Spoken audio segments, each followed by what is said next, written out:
जरा सोचिए, चावल जो हम सबकी थाली का एक जरूरी हिस्सा है, लेकिन क्या कभी ये सोचा है कि उस थाली तक पहुंचने से पहले हर एक दाने को खेत में एक अनजान सी, एक छिपी हुई जंग लड़नी पड़ती है। तो चलिए आज इसी अनदेखी लड़ाई की पड़ताल करते हैं। ये सवाल असल में इस पूरी कहानी का सेंटर पॉइंट है। एक तरफ तो उम्मीद है एक बीज से अनाज बनने की, और दूसरी तरफ एक बहुत बड़ी चुनौती। तो आखिर ये चुनौती है क्या? जवाब है छोटे छोटे आक्रमणकारियों की एक पूरी फौज। ये सिर्फ मामूली कीड़े नहीं हैं, बिल्कुल नहीं। ये तो वो अनगिनत हमलावर हैं जो सीधा धान की फसल पर अटैक करते हैं, और इसका असर सीधा हमारी फूड सिक्योरिटी पर पड़ता है।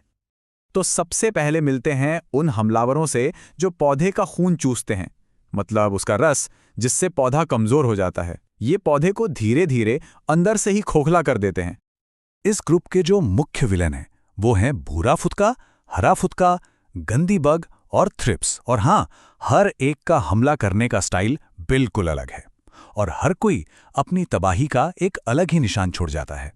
कहीं खेत जले हुए दिखते हैं तो कहीं दाने एकदम खोखले। इन्हीं में से एक नतीजा है हॉपर बर्न।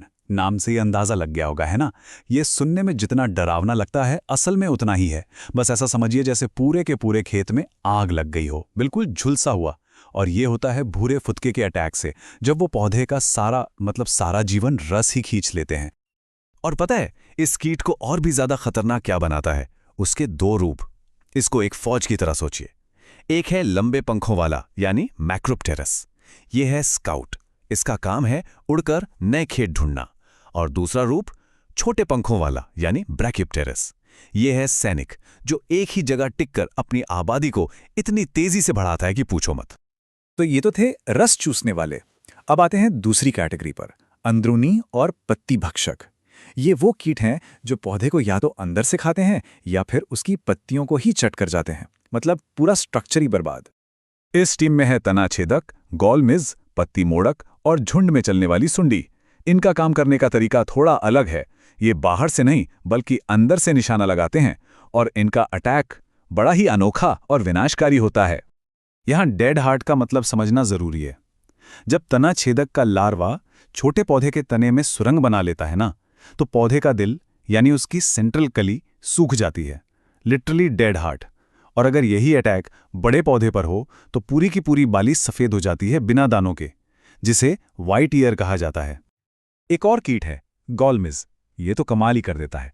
ये पौधे में एक अजीब सा बदलाव लाता है।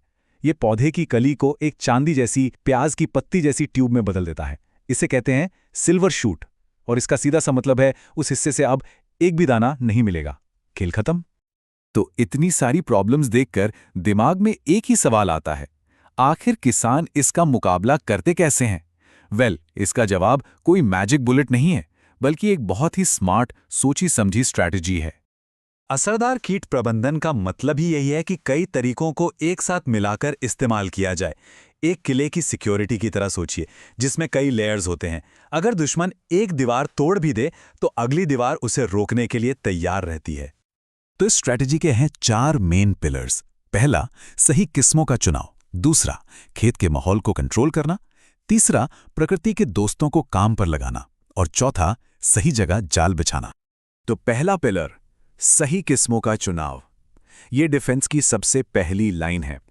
ऐसी किस्मों को चुनना जिनमें कुछ खास कीटों से लड़ने की नेचुरल पावर हो, जैसे कि IR50, TKM6, अरुणा और शक्ति जैसी वैराइटीज।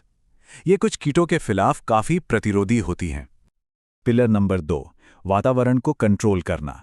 इसमें आती हैं खेती की कुछ जरूरी बातें, जैसे पौधों को बहुत पास पास न लगाना, सिंचाई को कंट्रोल करना, मतलब बीच बीच में खेत को सूखने देना, जरूरत से ज्यादा नाइट्रोजन फर्टिलाइजर का इस्तेमाल न करना, और खेत के किनारों को साफ रखना। ये छोटे छोटे कदम कीटों को पनपने का मौका ही नहीं देते। अब आते हैं तीसरे और सबसे दिलचस्प पिलर पर, प्रकृति के सहयोगियों का उपयोग, मतलब प्रकृति का इस्तेमाल प्रकृति के ही खिलाफ।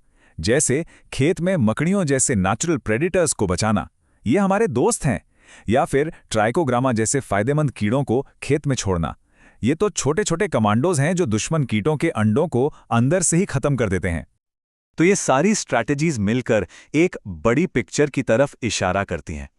मकसद सिर्फ फसल बचाना नहीं है, बल्कि इस जंग को एक सस्टेनेबल तरीके से जीतना है। लेकिन यहाँ एक बहुत ज़रूरी चेतावनी है। कुछ केमिकल्स का अंधाधुंध इस्तेमाल हमारे फायदेमंद दोस्त कीड़ों को भी मार देता है, और इसका नतीजा बिल्कुल उल्टा होता है। दुश्मन कीट और भी ज़्यादा ताकत से और तेज़ी से वापस आते हैं। इसे ही रिसर्जेंस कहते हैं। तो साफ है, आज के मॉडर्न पेस्ट मैनेजमेंट का असली गोल कीटों का सफाया करना बिल्कुल नहीं है, बल्कि एक बैलेंस बनाना है। एक स्वस्थ खेत अपनी प्रॉब्लम्स को खुद ही मैनेज करने की ताकत रखता है। और आखिर में ये सवाल हम सबको एक बड़ी सोच की तरफ ले जाता है कि हम बढ़ती हुई दुनिया का पेट भरने और इस प्लैनेट के नाजुक इकोसिस्टम को बचाने के बीच आखिर बैलेंस कैसे बना सकते हैं। ये लड़ाई सिर्फ एक खेत की नहीं है, ये हम सब की है। इस पर सोचना बहुत ज़रूरी है।